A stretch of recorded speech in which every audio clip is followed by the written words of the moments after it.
Assalamualaikum warahmatullahi wabarakatuh. Apa kabar teman-teman semua? Senang sekali bisa bertemu kembali dalam materi pembelajaran pendidikan agama Islam dan budi pekerti. Untuk kali ini kita akan membahas makna apa saja iman terhadap malaikat-malaikat Allah Subhanahu wa taala. Untuk itu mari kita simak materinya berikut ini. Jangan lupa untuk tetap menjaga protokol kesehatan, mencuci tangan pakai sabun dan selalu mengenakan masker jika keluar, dan tentunya menjaga jarak. Semoga kita selalu dalam lindungan Allah Subhanahu wa taala, diberi kesehatan dan diberi kemudahan. Baik, makna iman kepada malaikat Allah. Yang pertama adalah secara pengertiannya. Malaikat berasal dari bahasa Arab yang artinya malak, jamaknya malaikah. Kata malak berasal dari akar kata al dan atau aluka, yang artinya risalah atau yang mengemban amanah.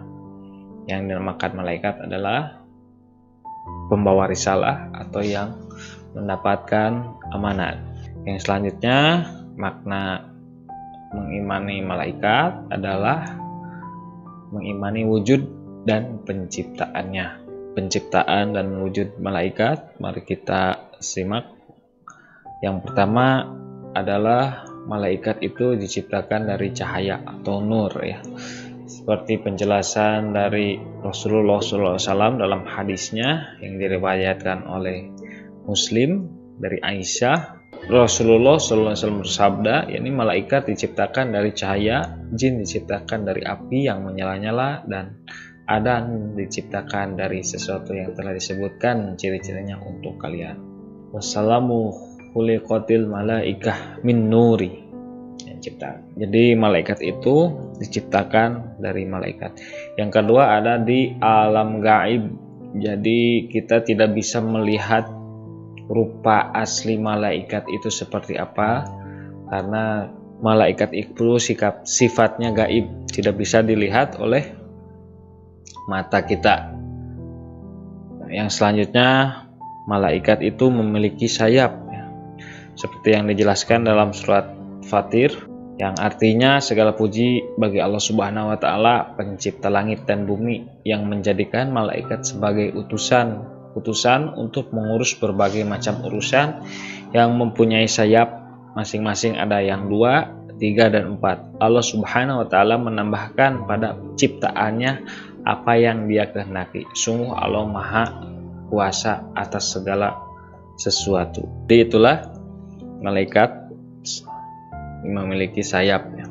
Allah memberikan sedikit pengetahuan tentang malaikat, yakni ciri-cirinya adalah malaikat memiliki sayap. Yang selanjutnya adalah menampakkan diri dalam bentuk wujud kepada orang-orang tertentu. Inilah malaikat biasanya menampakkan wujud seseorang kepada para nabi dan rasul tentunya, ya, untuk menyampaikan risalah atau pelajaran kepada kita semua. Salah satu contohnya adalah Nabi Muhammad. Ketika dia duduk, tiba-tiba ada orang yang menghampirinya. Kemudian orang tersebut menanyakan tentang apa itu Islam, apa itu iman, dan apa itu ihsan. Islam artinya mengerjakan sholat, zakat, puasa, dan haji. Iman, percaya kepada Allah, malaikat, kitab, qada dan qadar, hari kiamat, dan lain-lain. Kemudian orang tersebut bertanya, apa itu ihsan? Ihsan adalah berbuat baik. Dan selanjutnya orang tersebut menanyakan kapan terjadinya hari kiamat, dan terakhir orang tersebut menanyakan tanda-tanda hari kiamat. Setelah Rasulullah menjelaskan, kemudian orang tersebut pergi. Kemudian sahabat bertanya, "Ya Rasul, siapakah orang tersebut?" Dan Nabi Muhammad menjawab, "Itu tadi adalah malaikat Jibril untuk memberi pelajaran kepada kita semua." Itulah salah satu contoh ketika turunnya rukun iman dan rukun Islam dan ihsan, kemudian yang diamalkan untuk kehidupan sehari-hari. Itulah tadi salah satu contoh malaikat yang menyerupai manusia, yakni Jibril, menghampiri Nabi Muhammad untuk memberikan pembelajaran kepada kita semua tentang rukun iman, rukun Islam, dan ihsan. Nah, iman kepada malaikat hukumnya wajib. Maka dari itu kita wajib mengimani semua malaikat. Malaikat yang wajib diketahui ada 10 malaikat. Malaikat pertama adalah Jibril. Jibril adalah malaikat dengan gelar Ruhul Amin atau Ruhul Kudus. Malaikat Jibril ini bertugas menyampaikan wahyu kepada para nabi dan rasul dengan kehendak Allah Subhanahu wa taala. Seperti dalam surat Maryam ayat 64 atau surat Al-Mu'min ayat 15 dijelaskan bahwa dalam Maryam 64 dijelaskan bahwa dan tidaklah kami Jibril turun kecuali dengan perintah Tuhanmu. Kepunyaannya lah apa-apa yang ada di hadapan kita, apa-apa yang di belakang kita, dan apa-apa yang ada di antara keduanya. Adam, tidaklah Tuhanmu lupa. Jadi malaikat Jibril tugasnya adalah untuk menyampaikan wahyu atas kehendak Allah Subhanahu wa taala. Nah, sekarang para nabi dan rasul sudah wafat. Apakah tugas Jibril selanjutnya? Allah menjelaskan bahwa tugas para malaikat adalah selalu bertasbih kepada Allah Subhanahu wa taala. Jadi ketika para nabi wafat dan Jibril tidak menyampaikan wahyu lagi, maka dia kembali ke tugas utamanya, yakni untuk zikir kepada Allah Subhanahu wa taala, untuk mengagungkan Allah Subhanahu wa taala. Yang kedua, Mikail. Malaikat Mikail ini adalah tugasnya untuk membagikan rezeki kepada seluruh umat manusia yang ada di dunia ini. Tidak ada satupun makhluk yang bergerak kecuali melainkan rezekinya sudah dijamin oleh Allah Subhanahu wa taala. Nah, bukan hanya orang Islam saja, tapi untuk seluruh umat manusia, yang baik yang beriman maupun tidak beriman pada Allah. Tapi karena Allah Maha Pengasih dan Maha Penyayang, maka semua mendapatkan rezeki dan nikmat dari Allah Subhanahu wa taala. Untuk itu kita wajib bersyukur, selalu bersyukur dan mengingat seluruh nikmat yang telah Allah berikan supaya kita menjadi orang yang bersyukur. Yang selanjutnya adalah malaikat Israil. Malaikat Israil ini tugasnya adalah mencabut ruh dari makhluk yang bernyawa. Kematian tidak tahu kepada siapa akan datang selanjutnya, baik itu anak-anak, remaja, dewasa maupun tua. Usia bukanlah patokan seseorang untuk mati, tetapi Allah sudah menentukan kapan, waktu, dan tempatnya. Maka kematian menjadi sebuah misteri bagi kita dan sebuah motivasi untuk diri kita supaya lebih meningkatkan ibadah kepada Allah Subhanahu wa taala. Karena kematian itu adalah nasihat yang paling baik dan paling senyap. Kadang kita lupa dan terlena dengan urusan dunia, lupa akan hal bahwa kita akan mati. Sebelum manusia mati, maka sebaiknya kita harus lebih banyak mempersiapkan amalan-amalan yang baik. Ketika ajal datang, maka disitulah malaikat Israil mencabut nyawa kita, mencabut ruh yang ada pada jasad kita berkat perintah Allah Subhanahu wa taala. Kita tidak bisa menolak ketika sudah tiba ajal.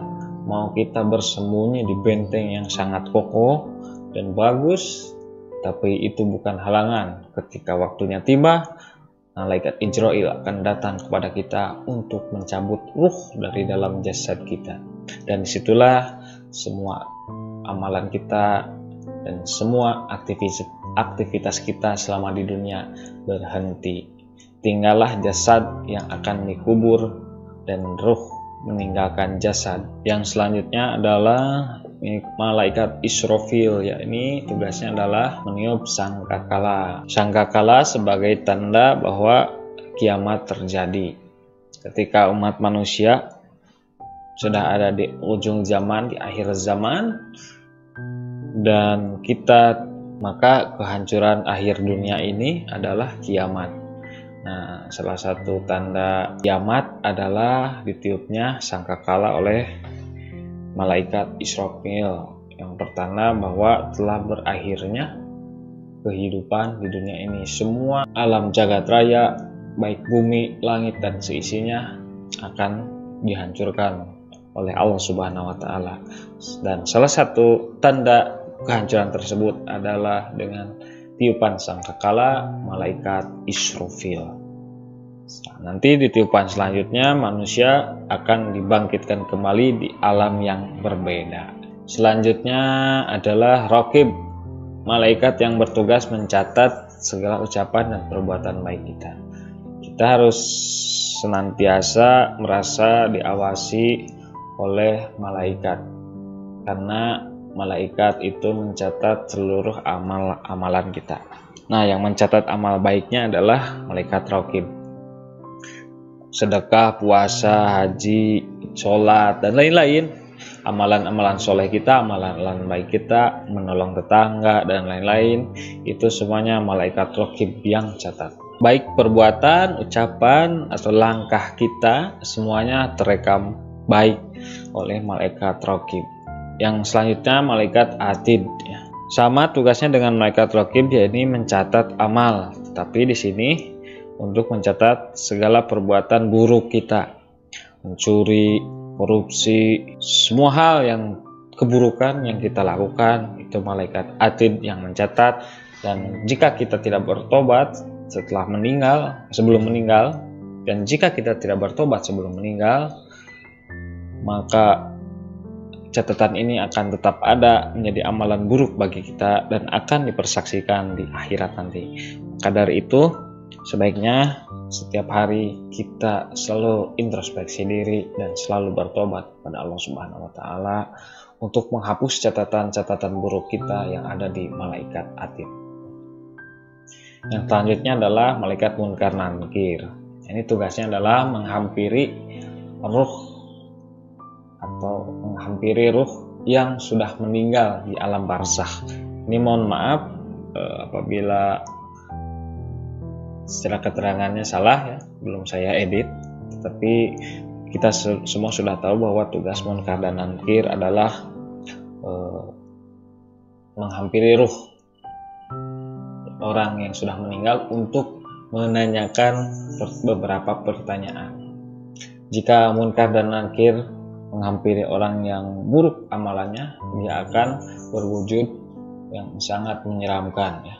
Tapi ketika dia menghampiri orang-orang yang soleh, maka malaikat ini berpenampilan bagus, harum, dan ramah terhadap ruh tersebut. Dia akan menanyakan siapa Tuhan kita, siapa imam kita, apa agama kita, siapa saudara kita, dan seterusnya.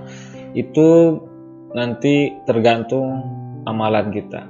Jika hati kita selalu tertaut kepada Allah dan selalu mengerjakan perbuatan-perbuatan baik terhadap tetangga maupun terhadap sesama, tidak dolim terhadap orang lain, dan taat kepada Allah, maka pertanyaan-pertanyaan tersebut akan mudah kita jawab berdasarkan hati nurani yang kita amalkan dalam dunia ini. Tapi jika kita lalai di dunia ini dan sering berbuat jahat dan tidak ada Allah di hati kita, maka pertanyaan tersebut akan sukar dijawab.